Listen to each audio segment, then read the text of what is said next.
This is Radio Health Journal. I'm Reed Pence. This week, hoarding disorder and why it's not as simple as just throwing all that stuff out. You can put someone into a psychotic break by going in and doing a cleanup behind their back. And I have seen that happen. The Overwhelmed Hoarder. The Radio Health Journal returns. I'm Nancy Benson, host of Radio Health Journal.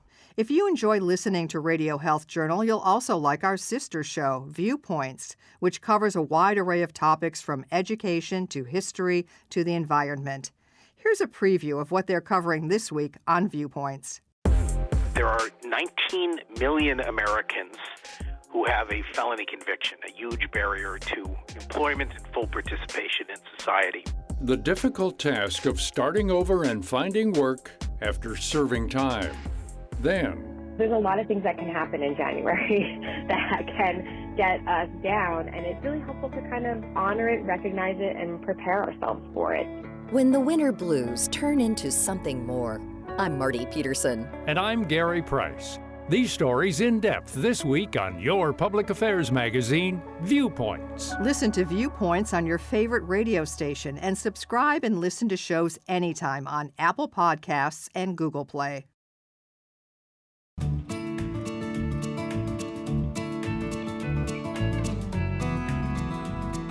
The gifts have been unwrapped and taken home. For some of us, we may have a little trouble finding space in the dresser drawer for that new sweater or a place on the counter for that new smart speaker. But around 5% of Americans take gifts to a whole nother level. Their Christmas presents may be stacked in a huge pile, along with far more unopened boxes that reach to the ceiling, cluttering up entire rooms. But those who don't get inside the door, even some relatives, may never know.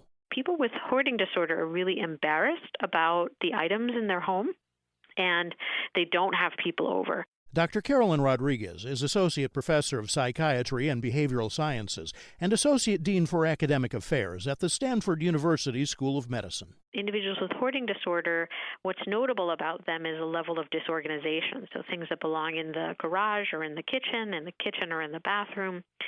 And the sheer volume of things make it so that you really can't move around in the living spaces. I was speaking to a firefighter the other day who had lost one of his colleagues because it's a big problem when people with hoarding disorder put items in their stove or store things that are very flammable, like collecting a lot of paper. And when there's a fire, the first responders go in and they don't have an idea of how that space is. And when something is on fire and there are big piles that are over your head, they have the possibility to cave in. That kind of accumulation often comes in part from an inability to stop shopping. Maybe they have a half dozen of the same item on the shelf, all still unopened. Maybe they shop online for things they don't really need. However, the one trait that seems to be universal among those with hoarding disorder is the inability to get rid of things the way most people can. All of us have attachments to objects and items, but for some people, that attachment to items is so strong they have a lot of difficulty letting go of items. This is not to be confused with things that are collecting. Collecting is a pleasureful activity. People are proud to show off their possession. There's one study of British adults that shows that 30% really enjoy this collecting, and so we don't want to confuse hoarding disorder with collecting. But where does collecting stop and hoarding begin? 3 criteria exist for identifying hoarding disorder, according to Elaine Birchall, a social worker specializing in hoarding disorder and co-author of the book Conquer the Clutter, Strategies to Identify, Manage, and Overcome Hoarding. First, she says there obviously needs to be excessive accumulation of things. Second, the accumulation has to interfere with life. Some or all of the living spaces can't be used for their intended purpose. You're still living in the environment, but you're making some pretty unusual, life-changing, life-altering, life-limiting adaptations. The third criteria is somebody's upset. They're distressed. Or if they knew the truth about the condition of the property, they would have cause to be concerned and distressed. Among those likely to be upset about a person's hoarding? Relatives, of course, but more critical perhaps are neighbors. Rodriguez says they're probably in more danger from hoarding behavior than the hoarder, him or herself. Everybody's entitled to keep things in their home. But when it violates building code, just the sheer volume of stuff in an apartment can warp the floorboards. We talked about safety hazard. We haven't talked about pest infestation, but that's something that is a public health concern and can affect neighbors. So there is some guidance and code enforcement that needs to happen as well. Authorities may also intervene when children are endangered. Living in a hoarded environment does change children's lives, and not for the better. Their developmental stages can't be met appropriately and on time, so it does set them back. And the other thing about children growing up in a hoarded environment is that legacy of the stuff seeming to mean more than they are, that isn't a legacy that they can get beyond easily, and they often carry that through their whole life. The scars may be felt in a variety of ways. Among them, these kids are more likely to suffer from hoarding disorder themselves for a couple of reasons. We know, depending on whose research you listen to and you read, anywhere from 50 to 84% of individuals who hoard have a first-degree family relative who hoards: mother, father, sister, brother. We also know that there are 3 chromosomes with markers in common. We actually know what those chromosomes are: 4, 5, and 7.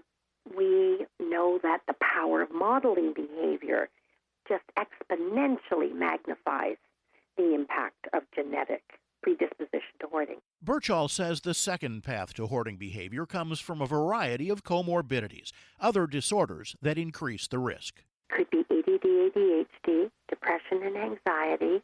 It could be bipolar, schizophrenia, autism, Asperger's, social anxiety. There are a host of addictions.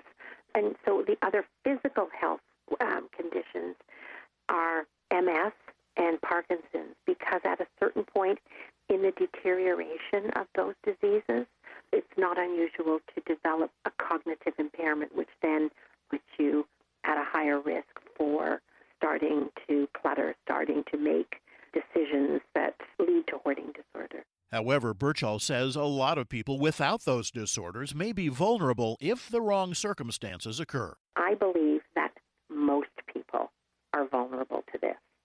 And that is, you're just one of those individuals who is either chronically or repeatedly overwhelmed, or chronically or repeatedly disorganized. You don't have to be tremendously disorganized, tremendously overwhelmed. It's just an ongoing thing that you fight. And then you become vulnerable. Some noxious event occurs, a setback, and that happens to everybody. Either a big one, and it totally overwhelms the person, brings them to their knees, or sometimes it's not a big event. It's a series of smaller ones. Hoarding disorder carries a great deal of stigma, made worse by the TV shows that highlight its devastating impact. The disorder is still difficult for many people to understand.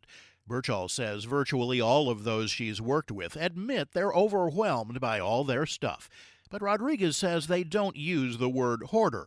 Instead, many call themselves finders or keepers. They can't throw anything away because to them it all has immense value. If I, came to your home and I gave you so many ancient artifacts and treasures, so many that we just stuffed your whole living room with these priceless artifacts. And then a week later I say, it's really hard to get in and use the space. Let's just throw some of these things away. You may feel, I don't want to speak for you, but you may feel mortified, my goodness, these are ancient artifacts. We can't possibly throw these in the trash. And so that is a little bit the experience of somebody who, in their mind, is something extremely valuable. It's a treasure. However, for many people with hoarding disorder, the emotional attachment goes even farther than that.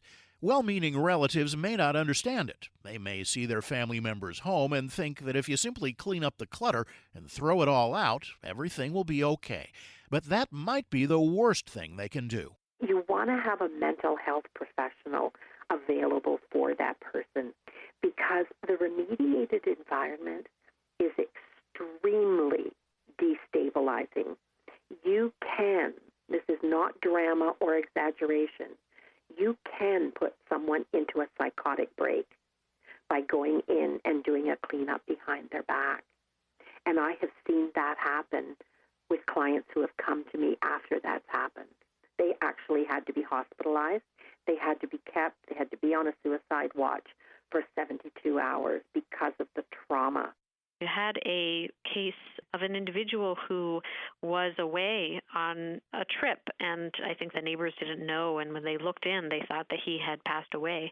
So they cleaned out his home, and when he came back from his travels, he was so distraught that he actually committed suicide. Birchall says cleaning up a hoarding environment behind a person's back also shatters their trust in those who ordered it, and no amount of making nice will ever patch it up. And you are probably creating a situation where that person will be a lot more cautious about becoming visible, about leaving themselves open to being discovered. And I can guarantee you, I put my last dollar down on this one, that hoarded environment is going to be recreated, not out of stubbornness, but you've missed the point when you've done that. It will be created worse, and it will be created faster than it was the first time. Rodriguez says experts are just beginning to understand hoarding disorder. However, they do know that throwing things away isn't the way to treat it, just as throwing away bottles doesn't treat alcoholism. She says hoarding disorder needs the same level of psychological attention. Medications can help, though none are indicated for hoarding disorders yet. Treatments may also include cognitive behavioral therapy. That involves helping individuals examine the way they think and behave and to change the thought process or behaviors that may be problematic. So the elements that are specific to hoarding disorder include skills like restricting acquiring, like going to a flea market and practicing not getting things, practicing sorting, practicing discarding, challenging the thoughts and beliefs about an attachment to an item. So one thought may be, I can't part with this because what if I need it someday? But yet the individual will have like 50 duplicates of that item. The other is a peer-led support group called Buried in Treasures that has some evidence-based studies.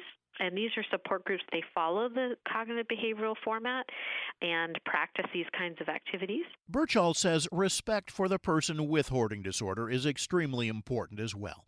With support, they may ultimately be able to make a decision about their things that they couldn't before. But it's the relationship with things that has to be worked on, not just the clutter. You can find out more about Elaine Birchall's workbook approach through her book, Conquer the Clutter, on her website, hoarding.ca.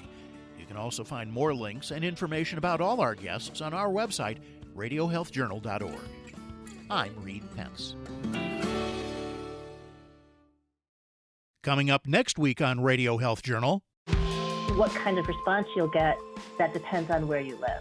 About 1 in 5 indicate that they didn't know or didn't have crisis-trained individuals at all. Do 911 and police respond appropriately to mental health crises? Then, screening children for future psychosis. It could be that this is the time to potentially identify serious mental health concerns like schizophrenia.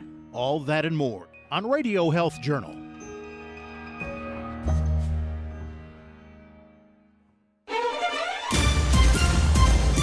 And that's Radio Health Journal for this week. Follow us on Twitter, Facebook, and Instagram to learn more. And check Apple Podcasts, Google Play, and Spotify for a library of past programs. Plus, you'll always find previous segments and information about our guests at radiohealthjournal.org. Join us again next week for another edition of Radio Health Journal.